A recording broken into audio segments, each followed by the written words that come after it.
इससे कोई सबक ले रहे हैं? क्योंकि सीधे सीधे इल्जाम ये है कि मुसलमानों ने ये सब कुछ किया। जो तमाम जो एफआईआर हुई हैं, पहली एफआईआर को छोड़ के सारे जो आरोपी हैं वो मुसलमान। दंगाई कोई भी हो, मैं कम से कम कम्युनिटी वाइज इस चीज़ को पसंद बिल्कुल नहीं करता हूं कि उसको देखा जाए कि मुसलमान दंगाई और हिंदू दंगाई, दंगाई दंगाई होता है और उसके खिलाफ कार्रवाई होनी चाहिए। ठीक है। और कार्रवाई बहरहाल जो मोहब्बत का रवैया होना चाहिए अपने शहरियों के साथ, अभी उसका जिक्र किया परवेज़ हयात साहब ने कि हमें कैसे पेश आना चाहिए नौजवान बच्चों के साथ, और ये एक बिल्कुल अलग इशू है। लेकिन किस तरह से इसे रोका जाए इस पर बहुत ज़ोर दिया जाना चाहिए। अफसोस की बात ये होती है कि अगर उसका नाम मुसलमान है, अगर वो कपड़े से पहचाना जाता है, अगर वो चेहरे से पहचाना जाता है, तो कार्रवाई की रफ्तार अलग अंदाज से होती है, और अगर यही मामला कुछ और होता है तो कार्रवाई के अंदाज बदल जाए। ये अफसोसनाक पहलू है। मैं सवाल करता हूं कि 6 दिसंबर 1992 को जिन लोगों ने एक मस्जिद को तोड़ा था वो बहरहाल मुजरिम थे, लेकिन जिस तरीके से समाज ने उनको एक तरह से उनको इज्जत के साथ उनके पेश किया, ये बहरहाल अफसोसनाक पहलू था। जिस तरह से बिल्किस बानो का केस था और उसके जो मुल्जिम थे, बल्कि मुजरिम, जब उनको अदालत के जरिया बहाली भी हासिल हो रही है थोड़ी दिनों के लिए, तो जिस तरह से उसका इस्तकबाल किया जा रहा है, ये बहरहाल किसी भी समाज के लिए कलंकित कर देने वाला वो मामला है कि आप एक रेपिस्ट के साथ कैसे पेश आ रहे हैं। लोग भूल जाते हैं 2017 का बहुत मशहूर वाक़या है वो अफराजुल वाला, जिसको एक आदमी कत्ल करता है, जलाता है और फिर राजस्थान के अंदर वीडियो बना करके पेश करता है। उसको बाद में अवार्ड दिया जाता है, एक जमात उसको बाकायदा टिकट का ऑफर करती है ऐसे लोगों को, मुजरिमों को लेकर के। ऐसे ही बेशुमार केसेस हैं। इसी दिल्ली शहर के करीब नवाह में ये देख लीजिए, अखलाक का जो केस है, उसके साथ एक ख़ास पार्टी ने क्या रवैया अख्तियार किया कि उसको पुरास्ता अलीमुद्दीन अंसारी। बेशुमार केसेस ऐसे हैं। तो मैं ये कहता हूं कि मुजरिम मुजरिम होता है, और मुजरिम के अंदर कम्युनिटी वाइज कुछ ना देखा जाए। जो भी समाज को दूषित करे, जो भी समाज को नुकसान पहुंचाए, उसके खिलाफ कार्रवाई हो। और इसमें कोई शक नहीं है कि नौजवानों के साथ रवैया अलग होना चाहिए, और उसके पीछे जो शातिर दिमाग है उनको सख्त तरीन सजा मिलनी चाहिए। ख्वाजा शाहिद साहब, लेकिन मुख्यमंत्री तो यहां तक कह गया कि हम कब्रों से खोद कर निकालेंगे जो भी गुनहगार होंगे, जो भी जिन्होंने ये सब कुछ किया है। क्या इस तरह की भाषा का इस्तेमाल? इससे पहले उन्होंने कहा था कि हम फाड़ देंगे जो औरंगजेब का महिमा मंडन करेगा। तो बतौर मुख्यमंत्री, एक तो इस तरह की जो भाषा है, लैंग्वेज है, क्या इस पर कोई एतराज़ की ज़रूरत लगती है आपको? और उससे भी बड़ी चीज़ ये कि किस तरह से जो जिस तमाम केसेस का जिक्र जुनैद हारिस साहब ने किया, क्या इन सारी चीज़ों ने एक लंबे वक्त से कोई अनरेस्ट पैदा किया है सोसाइटी के अंदर? आपका पहला सवाल, 2 सवाल हैं आपके। पहला सवाल मुख्यमंत्री की भाषा के ऊपर है। तो वो भाषा चाहे मुख्यमंत्री की हो चाहे किसी की हो, वो भाषा तो अच्छी भाषा नहीं है। ख़ास तौर से जो किसी रियासत का सदर है, किसी हुकूमत का सरबराह है, और वो ऐसी बातें इस्तेमाल करे तो समझिए कि समाज में क्या मैसेज जाएगा, नीचे तक क्या मैसेज जाएगा। मैंने किसी डिबेट में सुना, कोई कह रहा औरंगज़ेब की नाजायज़ औलाद है, बाबर की नाजायज़ औलाद है। तो अब ये कोई भाषा है?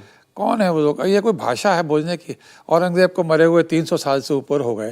अब उसकी औलादें कहाँ होंगी, किधर होंगी, कौन है उसके वंशज, कौन है, क्या है, होंगे भी तो किस हालत में होंगे, बदल गए होंगे। आप उनको नाजायज़ औलादें कह के सबको, किसी एक कम्युनिटी को या किसी एक ग्रुप को खिताब कर रहे हैं। ये सब भाषाएँ जो हैं, यही भड़काऊ चीज़ें कहलाई जाती हैं। ये हेट स्पीच में आती हैं, कानूनी तौर पे हेट स्पीच में आती हैं, जो चीफ मिनिस्टर इस्तेमाल कर रहे हैं। तो और जहाँ तक के कब्र खोद देंगे, कर देंगे, कानून है, ASI आपकी सरकार है, सेंटर में आपकी सरकार है, ASI आपके अंडर में है, कानून चेंज कर दीजिए। ASI का प्रोटेक्टेड मोनूमेंट है, चेंज कर दिए, तोड़ दीजिए, मसमार कर दीजिए। कौन रोक रहा है आपको? ये बयानबाजी से क्या है भाई? करना चाहते हैं, अगर आपकी नीयत है तो कर दीजिए। आप जाइए, कानून का सहारा दीजिए और कर दीजिए। 2 बार चीफ मिनिस्टर रह चुके इससे पहले, और सेंटर में भी उनकी सरकार रहे, तब तो खबर खोद ही नहीं गई। भाई अब क्या ऐसी बात आ गई, एक मूवी आ गई, मूवी देख के आपने कहा कबर खोद देंगे अपने करके। मूवी के पहले अगर आप देखेंगे उसमें लिखा होता है कि इसके जितने भी वाक़यात हैं वो किसी एक तारीख के मुताबिक पूरे सही नहीं है, अपनी एक लैंग्वेज में लिखते हैं, डिस्क्लेमर करते हैं। सारे डिस्क्लेमर वैसे ही जैसे सिगरेट के डिब्बे पे लिखा होता है, लेकिन फिर भी लोग पी रहे होते हैं। तो आप ऐसे चीज़ों के जरिए माहौल में परागंदगी पैदा करके, तो उसका कॉन्सिक्वेंस यही होना है।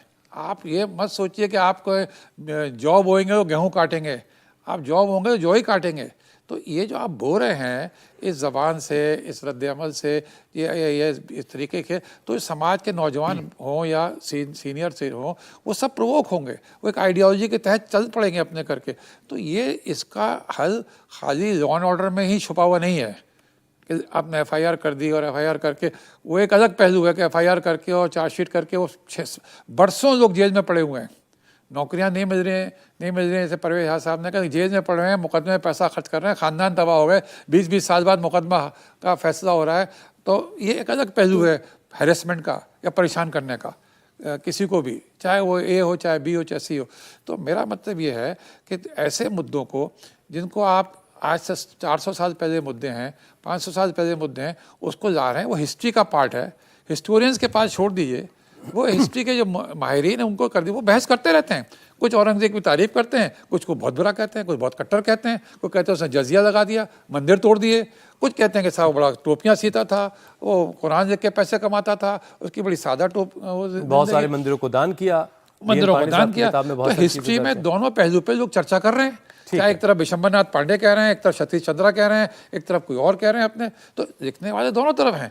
तो हिस्ट्री के मुद्दे हैं, उससे चर्चा हो रही है, लेकिन उसको जाके आज के समाज में, आज के नौजवानों को कहिए कि भाई आप अपना जहन प्रगंदा कर लीजिए और एक ख़ास कम्युनिटी की तरफ इशारे कर करके आप उस कम्युनिटी की तरफ प्रोवोक करिए। और मजेदार बात यह है कि RSS के सुनील आम्बेकर साहब खुद कह रहे हैं कि आज के वक्त में औरंगजेब इररिलेवेंट है। सर आपकी बात को, उसके बावजूद सारी बातचीत औरंगजेब की, मैंने RSS ही नहीं कह रही है, जितने भी समझदार लोग हैं, जितने भी समझ सोच के रोज रख रहे हैं अपने करके, चाहे वो हिस्टोरियंस हों, चाहे वो हिंदी अदब के हों, चाहे वो कह रहे हैं कि भाई ये इस चीज़ की आज के ज़माने में कोई ज़रूरत ही नहीं है, इररिलेवेंट है।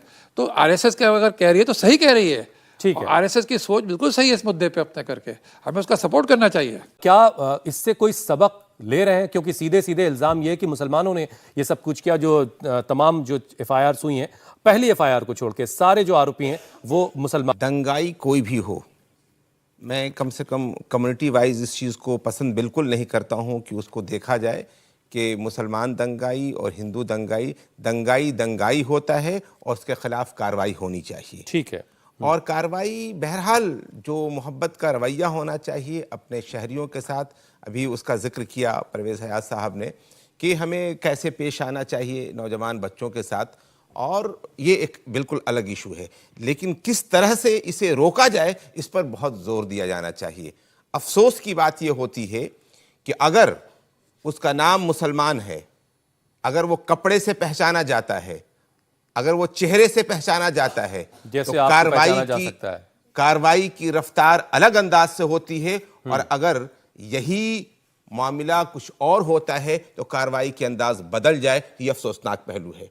मैं सवाल करता हूं कि 6 दिसंबर 1992 को जिन लोगों ने एक मस्जिद को तोड़ा था वो बहरहाल मुजरिम थे, लेकिन जिस तरीके से समाज ने उनको एक तरह से उनको इज्जत के साथ उनके पेश किया, ये बहरहाल अफसोसनाक पहलू था। जिस तरह से बिल्किस बानो का केस था और उसके जो मुल्जिम थे, बल्कि मुजरिम, जब उनको अदालत के जरिया बहाली भी हासिल हो रही है थोड़ी दिनों के लिए, तो जिस तरह से उसका इस्तकबाल किया जा रहा है, ये बहरहाल किसी भी समाज के लिए कलंकित कर देने वाला वो मामला है कि आप एक रेपिस्ट के साथ कैसे पेश आ रहे हैं। लोग भूल जाते हैं 2017 का बहुत मशहूर वाक़या है वो अफराजुल वाला, जिसको एक आदमी कत्ल करता है, जलाता है और फिर राजस्थान के अंदर वीडियो बना करके पेश करता है, उसको बाद में अवार्ड दिया जाता है, एक जमात उसको बाकायदा टिकट का ऑफर करती है ऐसे लोगों को, मुजरिमों को लेकर के। ऐसे ही बेशुमार केसेस हैं। इसी दिल्ली शहर के करीब नवाह में ये देख लीजिए अखलाक का जो केस है उसके साथ एक ख़ास पार्टी ने क्या रवैया अख्तियार किया कि उसको पुरास्ता अलीमुद्दीन अंसारी, बेशुमार केसेस ऐसे हैं। तो मैं ये कहता हूं कि मुजरिम मुजरिम होता है और मुजरिम के अंदर कम्युनिटी वाइज कुछ ना देखा जाए। जो भी समाज को दूषित करे, जो भी समाज को नुकसान पहुंचाए, उसके खिलाफ कार्रवाई हो। और इसमें कोई शक नहीं है कि नौजवानों के साथ रवैया अलग होना चाहिए और उसके पीछे जो शातिर दिमाग है उनको सख्त तरीन सजा मिलनी चाहिए। ख्वाजा शाहिद साहब, लेकिन मुख्यमंत्री तो यहां तक कह गया कि हम कब्रों से खोद कर निकालेंगे जो भी गुनहगार होंगे, जो भी जिन्होंने ये सब कुछ किया है। क्या इस तरह की भाषा का इस्तेमाल, इससे पहले उन्होंने कहा था कि हम फाड़ देंगे जो औरंगजेब का महिमा मंडन करेगा। तो बतौर मुख्यमंत्री एक तो इस तरह की जो भाषा है, लैंग्वेज है, क्या इस पर कोई एतराज़ की ज़रूरत लगती है आपको? और उससे भी बड़ी चीज़ ये कि किस तरह से जो जिस तमाम केसेस का जिक्र जुनैद हारिस साहब ने किया, क्या इन सारी चीज़ों ने एक लंबे वक्त से कोई अनरेस्ट पैदा किया है सोसाइटी के अंदर? आपका पहला सवाल, दो सवाल हैं आपके। पहला सवाल मुख्यमंत्री की भाषा के ऊपर है।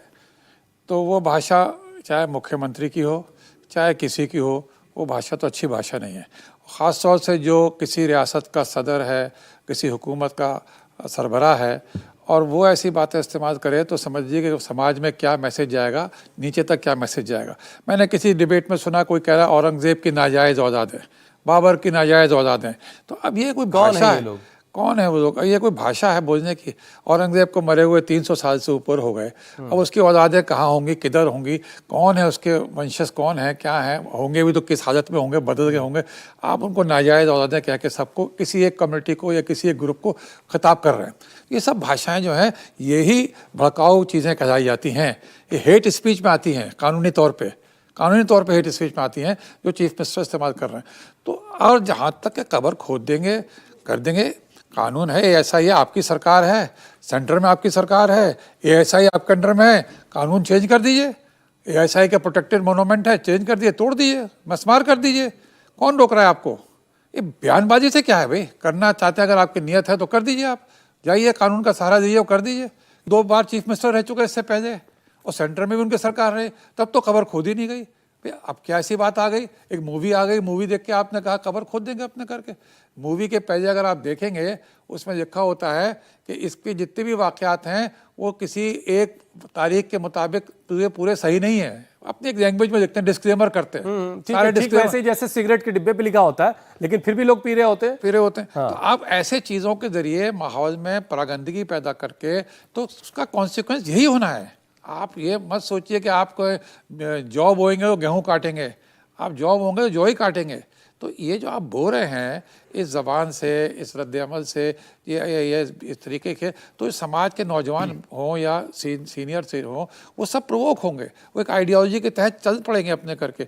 तो ये इसका हल खाली लॉ एंड ऑर्डर में ही छुपा हुआ नहीं है कि आपने FIR कर दी और FIR करके, वो एक अलग पहलू है कि FIR करके और चार्जशीट करके वो बरसों लोग जेल में पड़े हुए हैं, नौकरियां नहीं मिल रही हैं। जैसे परवेज हाथ साहब ने कहा जेल में पड़े हैं, मुकदमे में पैसा खर्च कर रहे हैं, ख़ानदान तबाह हो गए, 20-20 साल बाद मुकदमा का फैसला हो रहा है।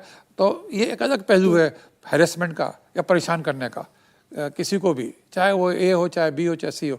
तो मेरा मतलब ये है कि ऐसे मुद्दों को, जिनको आप आज से 400 साल पहले मुद्दे हैं, 500 साल पहले मुद्दे हैं, उसको ला रहे हैं। वो हिस्ट्री का पार्ट है, हिस्टोरियंस के पास छोड़ दीजिए।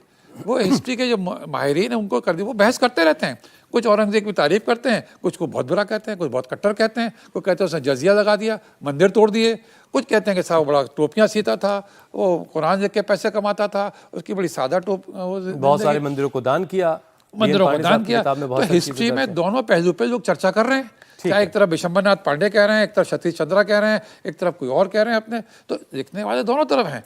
तो हिस्ट्री के मुद्दे हैं, उससे चर्चा हो रही है, लेकिन उसको जाके आज के समाज में, आज के नौजवानों को कहिए कि भाई आप अपना जहन प्रगंदा कर लीजिए और एक ख़ास कम्युनिटी की तरफ इशारे कर करके आप उस कम्युनिटी की तरफ प्रोवोक करिए। और मज़ेदार बात यह है कि RSS के सुनील आम्बेकर साहब खुद कह रहे हैं कि आज के वक्त में औरंगजेब इररिलेवेंट है। सर आपकी बात है, उसके बावजूद सारी बातचीत औरंगजेब की, मैंने RSS ही नहीं कह रही है, जितने भी समझदार लोग हैं जितने भी समझ सोच के रोज रख रहे हैं अपने करके, चाहे वो हिस्टोरियंस हों, चाहे वो हिंदी अदब के हों, चाहे वो कह रहे हैं कि भाई ये इस चीज़ की आज के ज़माने में कोई ज़रूरत ही नहीं है, इररिलेवेंट है।